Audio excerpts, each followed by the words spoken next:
오늘 성경 말씀 구약 성경 시편 55편입니다.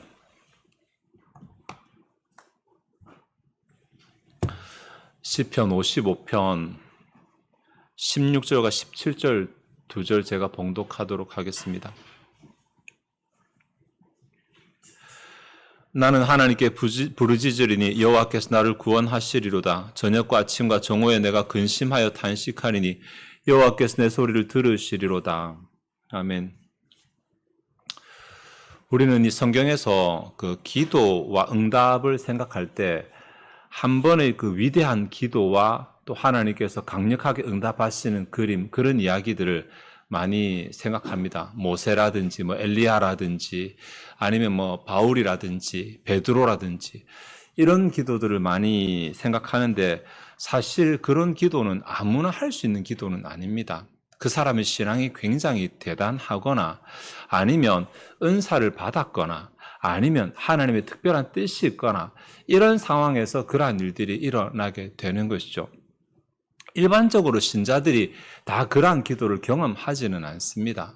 근데 우리가 설교를 듣거나 성경을 볼 때는 그러한 사람들 보면서 와, 하나님 위대하시다, 와, 기도하면 된다라고 말하는데 막상 우리가 기도하면 잘 안 되는 것이 이 차이 때문입니다. 그러면 우리에게는 기도의 모델이 없는가라고 했을 때 그렇지는 않습니다. 우리도 응답받을 수 있는 기도의 모델이 있습니다. 그게 뭐냐면 매일매일 드리는 우리의 기도를 제대로 드리는 것입니다. 한 번에 크고 강력한 하나님의 능력을 경험하는 기도를 못한다 하더라도 매일매일 우리가 일상으로 드리는 그 기도를 우리가 제대로 하면 동일하게 하나님의 능력을 경험할 수 있습니다. 아마 성경에서 그런 예를 찾아라 그러면 많이 있는데 가장 대표적인 예를 들라 그러면 다윗입니다. 다윗은 굉장히 하나님과 가까운 사람으로 알려지고 있잖아요. 그래서 다윗 같으면 기도하면 하나님께서 강력하게 역사하실 우리가 처음에 생각했던 그런 모델의 인물로 생각될 수 있지만 다윗의 인생을 찬찬히 살펴보면 그런 경우는 거의 없습니다. 네. 실패하는 경우는 있어도 그렇게 기도해서 성공하는 경우는 거의 없습니다. 대신에 일상적으로 다윗은 기도하는 사람이었고 그런 일상적인 기도를 통해 하나님께서 알게 모르게 때로는 감지하게 때로는 감지하지 못하게 그의 인생을 간섭하셔서 목동에서부터 왕이 된 사람입니다. 획기적인 사건은 없지만 매일매일 기도를 통해서 그러한 하나님의 능력을 경험한 사람이라고 말할 수 있습니다. 다윗의 기도는 워낙 많으니까 성경에서 시편에 나와있는 다윗의 시편들은 대부분 다 찬양이며 또 기도거든요. 그래서 살펴볼 예가 많지만 오늘은 그 가운데서 55편의 예를 한번 좀 살펴보려고 합니다. 55편이 이제 하나님께 기도하는 시인데 어떤 배경을 가지고 있는지는 정확하지는 않습니다. 그냥 사람들이 추측하기로는 압살롬이 반역했을 때 그때 다윗이 이제 쫓겨나게 되잖아요. 요단강을 건너서 강 동편으로 가서 남으로 내려가서 이렇게 쫓겨다닐 때 아마 그때 기록한 시일 것이다 라고 추측을 합니다. 왜냐하면 그 내용 자체가 너무 가까운 사람한테 배신당하는 이야기거든요. 그래서 자기가 믿었던 사람에게 배신을 당하는 이야기이기 때문에 압살롬 이야기가 아닐까 하지만 확실하지는 않습니다. 압살롬의 이야기건 아니건 간에 자기가 정말 믿었던 가까운 사람에게 배신을 당하고 그 가운데 하나님께 기도하는 내용은 맞습니다. 그런데 이렇게 급박한, 압살롬의 상황이라고 가정한다면 굉장히 급박한 상황처럼 보이는데도 다윗이 금식을 한다거나 철야를 한다거나 이런 기도를 안 합니다. 그러니까 하나님의 강력한 도움이 필요한 그런 기도는 하지 않고 그냥 자기가 일상적으로 기도하는 그 시간을 통해서 하나님께 기도를 하고 있는 것이 오늘 시편 55편의 내용입니다. 왜 다윗이 이런 급박한 상황 가운데서 우리가 알고 있는 모세나 다니엘이나 베드로나 이런 사람처럼 하나님의 능력, 즉각적인 도우심을 구하는 이런 기도를 하지 않았을까? 생각해보면 세 가지 추측이 가능한데 우선은 아마도 이런 기도를 다윗이 경험해보지 못했을 가능성이 항상 큽니다. 급박하게 하나님께 기도하고 강력하게 도우심을 받는 사무엘 하에 보면 12장에 그 밧세바가 낳은 첫 번째 아들이 있거든요. 첫 번째 아이가 죽잖아요. 죽기 전에 병들었을 때 다윗이 한번 시도는 합니다. 여호와의 전에 들어가서 금식하고 기도를 하는데 며칠 동안이면 1회 동안 그렇게 합니다. 1회 동안. 7일이거든요. 대단하잖아요. 근데 그 기도를 실패합니다, 다윗이. 아이는 죽게 되거든요. 아마 그런 과거의 경험이 있어서 그런지 그런 기도의 모델을 따르지는 않습니다. 그리고 두 번째는 아마 지금 이 판 자체가 압살롬의 판이라고 한다면 이게 뭐 때문에 이 일이 시작됐는지 다윗은 알고 있거든요. 자기 때문에 시작되나 우리야 저 바세바 사건 때문에 시작된 거잖아요. 그렇기 때문에 이 일은 내가 뭔가 당당하고 정당하게 하나님께 요청해야 되는데 상황이 그게 아니라 벌을 받고 있는 상황이기 때문에 내가 그렇게 할 수 없을 것이다라고 생각했을 수도 있어요. 네. 마지막으로 하나 추측해 본다면 이게 진짜 만약에 다윗이 왕궁 안에 있는데 압살롬이 들어와서 지금 문만 열면 바로 압살롬이 나를 죽일 것 같은 이런 급박한 상황은 아니라는 것입니다. 이 쫓겨다니는 기간이 적어도 몇 주 정도는 될 것으로 추정하거든요. 그 기간 가운데 있었기 때문에 막 한 번에 하룻밤에 이런 기도의 모델을 택하지 않은 것이다. 추측입니다. 추측. 세 가지다. 네, 충분히 가능성 있는 추측들입니다. 어쨌든 다윗은 그런 모델이 아니라 제가 말씀드렸죠. 매일매일 기도하는 그 기도를 활용해서 하나님의 도우심을 구합니다. 그것을 알 수 있는 건 17절인데 17절을 우리가 생각하면 16절을 같이 생각해야 돼요. 왜냐하면 두 개가 짝이거든요. 16절과 17절이 같은 구조, 같은 주제를 말하고 있습니다. 앞에는 내가 기도한다. 뒤에는 하나님이 응답하신다. 그래서 16절과 17절을 같이 조금 생각을 해보도록 하겠습니다. 16절을 먼저 보시면 나는 하나님께 부르짖으리니 여호와께서 나를 구원하시리로다. 한글 성경으로만 딱 읽으면 그래 맞는 말이지. 그래 나는 요청하고 하나님께서 응답하신다. 이렇게 보이잖아요. 보편적인 어떤 진리를 말하거나 자신의 상황을 말하는 것처럼 보이는데 원문을 보면 조금 다릅니다. 원문을 보면 강조점이 두 가지가 있는데 가장 이 문장에서 강조되는 것이 나는입니다. 나는. 왜냐하면 히브리어는 헬라어도 마찬가지고 동사 수러 안에 주어에 대한 정보가 다 있어요. 구체적으로 지목은 안 하지만 이게 누군지 남성인지 여성인지 1인칭인지 2인칭인지 단수인지 복수인지가 다 있기 때문에 대명사 주격은 잘 안 씁니다. 내가라 안 해도 이미 말 안에 다 들어있으니까. 말하면 우리는 역전합처럼 두 번 말하는 것 같이 들리기 때문에 다 뺍니다. 그런데 특별히 이 대명사를 써야 될 경우가 뭐냐면 강조하고 싶을 때 씁니다. 오늘 본문처럼. 그래서 문장의 제일 앞에 내가라는 대명사를 딱 시작하면 이런 경우는 굉장히 강조를 합니다. 두 번째 강조하는 단어가 뭐냐면 하나님께입니다. 이게 우리가 한글 어순은 당연하게 지극히 내가 하나님께가 되니까 우리는 읽어도 감흥이 없는데 히브리어 어순을 적용해 우리가 만약에 우리 한글로 적용해서 반대로 한번 읽어본다면 부르짖으리니 하나님께 나는 이렇게 읽는다는 것입니다. 반대로 아시겠죠? 전혀 이게 문장의 문맥에 맞지 않은 어순을 가지고 말합니다. 그만큼 강조하고 싶으니까. 내가 하나님께 이것을 강조합니다. 내가 하나님을 향하여. 그러니까 내가 하나님을 향하여 부르짖으리니 혹은 기도하리니 기도할 것이다. 그리고 하나님은 나를 구원하실 것이다. 이렇게 강조점을 가지고 오면 일종의 조건절처럼 됩니다. 내가 하나님께 부르짖으리니가 기능적으로 조건과 같습니다. 내가 하나님께 부르짖으면 하나님이 나를 구원하실 것이다. 이렇게 조건과 기결처럼 기능을 하게 됩니다. 내가 하나님을 향해 요청한다면, 근데 내가 하나님을 향해 요청한다면 이 부분도 하나님을 향해가 아까 제가 강조되어 있다 말했잖아요. 그러니까 다른 대상이 아니라 하나님을 향해.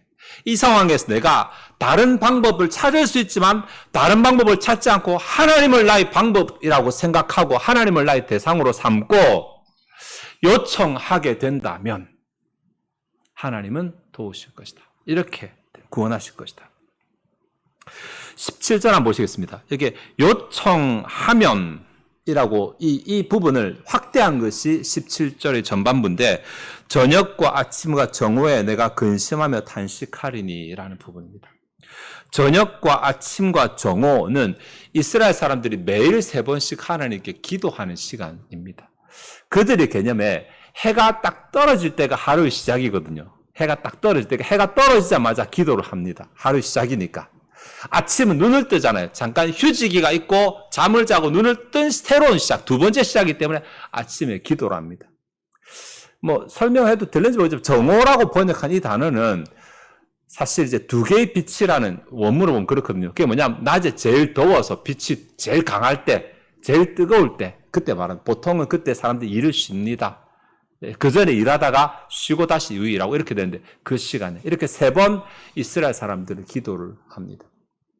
여기 스리랑카에서 온 거 보니까 저기도 3번 기도한다고 그렇게 기도 시간대는 다르더라만 어쨌든 그렇게 하루에 3번 하나님께 기도합니다. 정말 기도 중심의 삶을 살아가고 있는 이스라엘 사람들입니다. 그 시간을 이용해서 기도를 하는데 어떻게 기도하는지라 보니까 근심하여 탄식하리니라고 이렇게 번역을 했네요. 이렇게 번역하려 더 나은 번역이 있었을 텐데 조금 아쉽습니다. 왜냐하면 근심하다라는 이 단어 자체가 중얼거린다라는 뜻을 가진 단어입니다. 주절주절 말한다. 그러니까 조근조근 말한다고 해야 될지 중얼거린다가 제일 맞는 말인데 중얼중얼 말한다. 옆에서 보면 그렇게 사람이 근심에 빠지면 이거 어떡하지? 저거 어떡하지? 혼자서 아마 중얼중얼 되는 이 모습에서 나온 것 같은데 중얼거리는 그 모습이 나온 것 같은데 원래는 이게 같은 말을 계속 조금 전에 고민했는데 또 고민하고 또 고민하고 또 고민하고 이렇게 되잖아요. 반복하다라는 뜻은 없지만 중얼거린다. 이렇게 조잘거린다. 이런 뜻을 가진 단어입니다. 근데 기도 시간마다 이렇게 한다는 말이잖아요. 하루에 3번 정해진 그 기도 시간마다 이렇게 한다. 그래, 이게 이제 중얼거리고 조잘거리는데 뭔가 말하는데 이 단어가 가지고 있는 배경이 뭐냐면 그냥 혼잣말을 한다는 게 아니라 누군가 가까이에서 그 사람에게 계속 말을 하는 이런 뉘앙스의 단어거든요. 그러니까 이 단어는 좀 긴밀한 소통의 관계가 형성된 가운데 말하는 단어. 기도에 참 적합한 단어죠. 하나님과 긴밀한 소통의 관계가 형성된 가운데 하나님께 계속 말하는 것입니다. 크게 부르짖지도 않고, 네. 막 큰 액션을 취하지도 않고 주절주절, 중얼중얼, 조잘조잘 말하는데 핵심은 하나님과의 긴밀한 소통 관계 속에서 말하는 것입니다.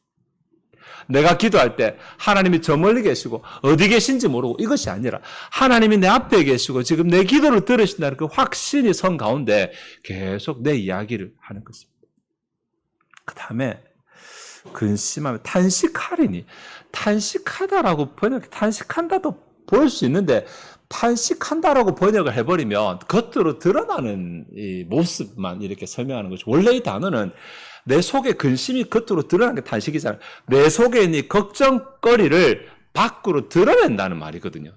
그걸 탄식한다고 표현하는, 탄식이란 우리는 너무 액션만 생각하고 그게 아니라 내 속에 있는 것이 드러나는 것이 핵심입니다. 내 속에 있는 근심이 드러나고 내 속에 있는 문제가 드러나고 내 속에 있는 기도 제목이 밖으로 드러나게 되는 것이 이 단어의 핵심적인 거예요. 그러면 앞에 있는 거 조잘조잘 거리는 것 같이 생각하면 뭐냐면 조잘조잘 거리는데 그 어떻게 하냐면 내 안에 이 근심이 있다는 것을 끊임없이 하나님께 내어 보여드리는 것입니다. 내 기도 제목을 끊임없이 하나님께 내어 드리는 것입니다. 조금 전에 말해도 또 어젯밤에 말해도 아침에 또 아침에 말해도 점심에 또 한두 번 기도하고 그냥 내 기도했으니까 끝나는 것이 아니라 내가 기도했지만 내 문제가 해결되지 않았기 때문에 또 다시 하나님께 또 처음 기도하듯이 기도하고 또 처음 기도하듯이 기도하고 계속해서 기도할 때마다 내 안에 있는 근심거리들을 조잘조잘 하나님께 계속 내어놓는 것입니다. 긴밀한 관계 속에서. 제가 아까 다윗이 기도의 방법을 택할 때 매일매일 기도의 방법을 택했다 그랬잖아요.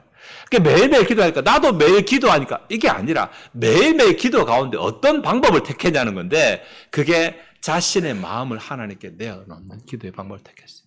근데 이것이 핵심이지만 16절과 함께 생각한다면 하나님을 향하여 이 부분에서 하나님을 대상으로 삼고 사실 우리 기도하면 기도하는 나와 기도 제목만 딱 묶어서 기도한다고 생각할 수 있잖아요. 우리가 기도한다 그러면 오늘 내가 뭘 기도했다 이걸 생각하기 쉬운데 다윗이 예를 보니까 누구에게 기도한다가 굉장히 중요하다는 것입니다. 내가 뭘 기도하고가 아니라 누구를 향하여 내가 기도하고 있는가 이 관계가 굉장히 중요하다라는 것입니다. 그래서 내가 하나님께 기도했는가 내가 기도의 시간을 가졌는가가 아니라 내가 이거 말했는가가 아니라 내가 하나님을 향하여 기도했는가 뭘 기도했는가 두 번째 문제고 누구를 대상으로 기도했는가. 내가 내 마음의 안위를 얻으려고 그냥 혼자서 중얼거리며 기도했는가? 하나님께 내 속 깊이 있는 내 문제를 드러내 보이려고 노력했는가? 이것이 아마 우리 매일이 기도해 주는 도전이 될 것이 거울이 될 거예요. 내 기도는 지금 어떻게 나도 문제가 있다고 말하는데 내가 문제가 있다고 하나님께 말하는 것이 혹은 불평이거나 왜 저한테 이런 문제를 허락하셨습니까? 이런 투로 기도를 한다거나 혹은 기대 없이 그냥 기도 아무것도 안 하면 너무 답답하니까 이거라도 하자는 식으로 한다거나 이렇게 한다면 오늘 본문이 말하는 다윗의 매일 기도와 차이가 생깁니다. 아마 다윗은 매 기도마다 정해진 매 기도마다 그보다 더 이상 엑스트라로 기도의 시간을 만들진 않았어요. 추가로 기도의 시간을 만들진 않았지만 자기가 드리는 매일의 기도 시간을 질적으로 꽉꽉 채워서 하나님께 기도를 했어요. 그래서 내가 지금 하나님께 기도한다. 내 앞에 계신 하나님과 하나님께 내가 이 말하면 하나님이 들으신다라고 하는 그 확신. 그게 전제되고 하나님께 내 안에 있는 이야기, 내 중심에 있는 이야기를 둘러서 말하지 않고 하나님 다 아시죠? 하지 않고 그냥 꺼내서 계속 그 문제를 얘기하고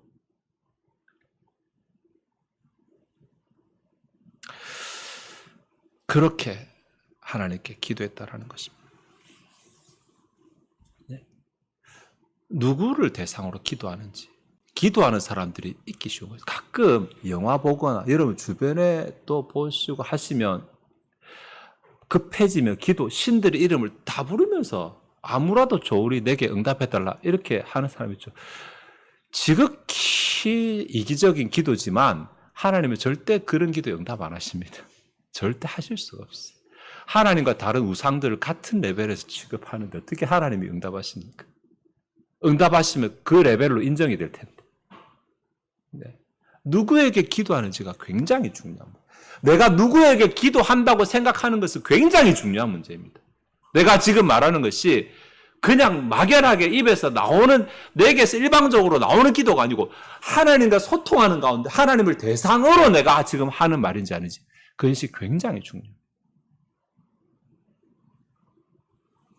그리고 기도할 때 매일매일 드리는 그 기도 시간 가운데 내 마음을 하나님께 보여드리려고 노력하는 기도. 국가를 위한 기도도 좋고 좋습니다. 선교지를 위한 기도, 교회를 위한 기도 다 좋습니다. 네. 근데 그것이 내 마음에서 시작된 기도가 아니라 기도 제목에서 시작된 기도의 경우들이 있잖아요. 이 기도 해야 되니까 하는, 빼지 못하고 하는. 안타깝죠? 네. 하나님이 역사하시면 얼마든지 하실 수 있는 기도지만 내가 진짜 그 기도 제목을 공감하고 그 기도를 하면 마음에서 나오는 기도가 돼요. 마음이 연결하는 공감하고 기도하면. 네. 공감하지 못하고 기도하면 기도 제목에서 나오는 기도 됩니다. 차이 나죠?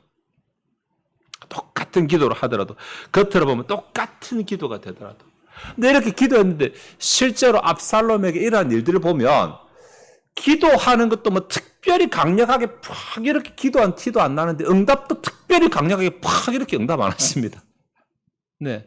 압살롬이 모략을 내라고 말하고 아히도벨이 모략을 내고 성공하고 이런 일 보면 그냥 이게 기도 때문에 응답이 된 건가 그냥 우연히 된 건가 생각될 정도로 근데 결과를 보면 압살롬의 의도는 실패하고 다윗은 다시 돌아가게 되잖아요. 결과를 보면 우연인 것 같은데 결과를 보면 하나님 뜻대로 이루어져 있는 거예요. 우연인 것 같은데 이게 매일매일 하나님께 기도하는 사람이 누릴 수 있는 기도의 응답, 가장 대표적인 응답. 나는 매일매일 기도하는데 내 기도가 도대체 응답이 되는 것인지 내가 제대로 기도하는 것이 잘 모르겠는데 근데 매일매일 기도하는데 시간이 한참 지나고 돌아보면 내가 기도한 대로 되어 있고 하나님의 도우신 것 뜻대로 이루어져 있는 것을 발견하게 되는 것이죠.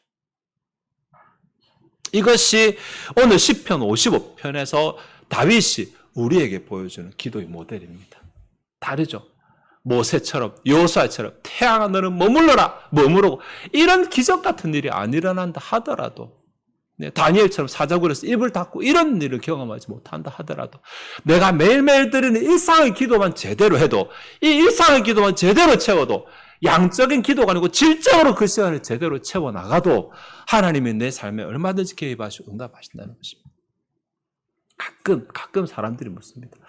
사람들이 병들었는데 기도해야 되나요? 병 고치는 은사도 없는데 기도해야 돼요. 기도하셔야죠. 하나님이 은사를 통해 그 병을 고치시기도 하시지만 내 기도의 응답을 통해 그 병을 고쳐주시기도 하시니까 내가 은사가 없다 하더라도 나는 기도는 할 수 있잖아요. 네. 그러니 내 기도의 양을 채우면 하나님이 그 기도에 대해서 응답하실 수밖에 없어요. 우리 언약 관계, 우리 계약이 그러니까 하나님과 우리가. 네. 그래서 일상에 드리는 이 기도 중요하다 생각하시고 이 기도를 통해서 우리가 좀 하나님의 응답을 경험해 봤으면 좋겠네요. 사실 신자가 살아가다 보면 문제를 안 만날 수가 없어요. 이 세상을 살아가는데 어떻게 문제를 안 만나요? 이 세상에 얼마나 문제가 많은데, 그죠? 남의 일이다 그러면 이게 별로 감흥이 안 오죠. 내가 그 일 닥쳐보세요. 얼마나 그 감당하기 힘든 문제인데. 이때 신자들이 어떻게 감당할 것인가? 기도하면 된다고 말하죠. 근데 평상시에 기도가 안 돼 있으면 이게 문제가 생겨서 기도 잘 안 됩니다. 네. 그리고 기도의 저수지에 기도가 이렇게 채워져 있으면 이게 되는데 이게 막 다 비워져 있으면 문제가 막막해 보이고 기도를 해도 아무 변화도 없고 그런 시기를 지나가야 되니까 기도를 포기해야 될 수도 있어요. 아마 기도하시는 분 이 말 무슨 말인지 아실 텐데 내가 기도 생활 쭉 계속하고 있으면 기도의 자리에 앉았을 때 내 안에 뭔가 채워진 느낌으로 기도가 시작되는데 기도를 제대로 안 하면 뭔가 하나님께 닿지 못하고 기도를 해도 듣지 않으시는 것 같고 이게 그렇게 비어있는 상태에서 기도가 되면 더 힘들게 된다는 거 아실 것입니다. 그래서 일상적인 기도가 중요합니다. 평상시 기도하는 게 중요합니다. 비상시 문제 생겼을 때 하나님께 찾아오는 것이 아니라 일상적으로 기도할 때마다 내가 기도하되 특별히 본문이 다윗이 보내주는 것처럼 일상적인 매일매일 기도의 질을 채우는 질적으로 기도를 채우는 그 기도를 통해서 내 기도가 헛되지 않고 하나님이 그 기도를 통해 일하시는 것을 경험할 수 있습니다. 어떻게 정리하면 내가 하나님을 대상으로 한다는 걸 자꾸 망각하면 안 돼요. 나도 모르게 기도 제목에만 집중해서 기도하지 마시고 내가 누구에게 기도하고 있는지 내가 이 말하면 지금 누가 듣고 계신지를 생각하는 가운데 인정하는 가운데 기도가 진행돼야 돼. 시작할 때부터 끝날 때부터 하나님 듣고 계시잖아요. 하나님 제 말하는 거 듣고 계시잖아요. 두 번째는 내 마음속에 있는 것을 끄집어내어 드리려고 노력해야 돼요. 네. 애매한 거 피하고 안 될 것 같은 거 피하고 이렇게 하지 마시고 또 때로는 될 것 같은 것만 기도하고 때로는 될 것 같은 건 기도 안 하고 안 될 것 같은 건 넋두리 하고 다 잘못된 거예요. 그냥 내 중심에 있는 그냥 문제를 나의 근심거리를 나의 소원을 이런 것들을 하나님께 내어 드리려고 노력해야 돼요. 기도라는 단어가 히브리어로 기도라는 단어 테필라라는 단어가 중재하다라는 뜻을 가지고 중재하다. 말씀드렸잖아요. 내 문제하고 하나님을 서로 연결시켜주는 게 기도예요. 내 모습을 보여주는 것이 아니라 내 문제를 드려서 내게서 떼서 하나님께 드리는 것이 기도라고요. 내 근심 다 가지고 있는 게 아니라. 그래서 어제 기도했는데 아침에나 또 근심이 되면 또 기도해야죠. 또 기도해야죠. 아직 내가 못 드렸으니까 내 기도가 안 끝난 거예요. 내 문제를 하나님께 다 드리고 하나님께 다 드렸을 때 하나님 알아서 하시고 나는 더 이상 근심도 없고 걱정도 없다. 그거 될 때까지 기도하세요. 계속해서. 다윗이 그렇게 했잖아요. 저녁에도 기도하고 아침에도 또 기도하고 오후에도 정오에도 또 기도하고 이게 아마 그 도망다니는 수주간에 계속 그렇게 했을 거예요. 매일. 그러니 이런 기도도 하나님의 보좌를 움직이더라. 포기하지 마시고 매일매일 기도를 통해 그 기도 한 번 주어진 그 시간에 내가 최선을 다해서 기도다운 기도를 만들어 노력해서 그 기도를 통해 우리 일상의 기도, 매일의 기도를 통해 하나님께서 우리 일상 가운데 매일매일 일하시는 그 하나님의 능력을 경험하는 저와 여러분 되시기를 바랍니다. 기도하시겠습니다. 하나님, 다윗이 시편 55편을 통해서 저녁에도 기도하고 아침에도 기도하고 정오에도 기도하되 그 기도의 시간, 하나님께 내 마음을, 내가 누구에게 기도하는 것을 인정하고 그 가운데서 하나님께 내 마음을 내어 드리는 것으로 매일매일 반복하는 기도의 모델, 기도의 모습을 우리에게 보여주었습니다. 우리의 기도를 비추어 보게 하시고 우리의 날마다 드리는 기도가 마음이 빠져버린 껍데기 기도는 혹시 아닌지, 해야 되는 양을 채우려고 발버둥 치는 기도는 아닌지, 하나님이 대상이 아니라 기도 제목에만 초점 맞추고 있는 것은 아닌지, 내 마음을 하나님께 내어드리는 것에 관심이 없는 것은 아닌지, 우리가 어느 부분이 부족한지를 성령께서 깨닫게 하시고 하나씩 고쳐나가게 도와주옵소서. 다윗과 같이 날마다 드리는 이 기도를 통해서 하나님 얼마든지 역사하시고 일하신다는 사실을 우리가 알게 하시고 믿게 하시고 우리가 이러한 기도의 삶을 통해서 매매 드린 이 기도의 삶을 질적으로도 성장시킴으로 우리의 삶 가운데 하나님의 도우심을 경험하는 우리들 다 되게 하여 주시옵소서. 이 시간 주 앞에 준비된 예물을 드리고자 합니다. 우리 마음이 즐거이 하나님을 헌신하게 하옵소서. 감사드리며 예수 그리스도 이름으로 기도하옵나이다. 아멘.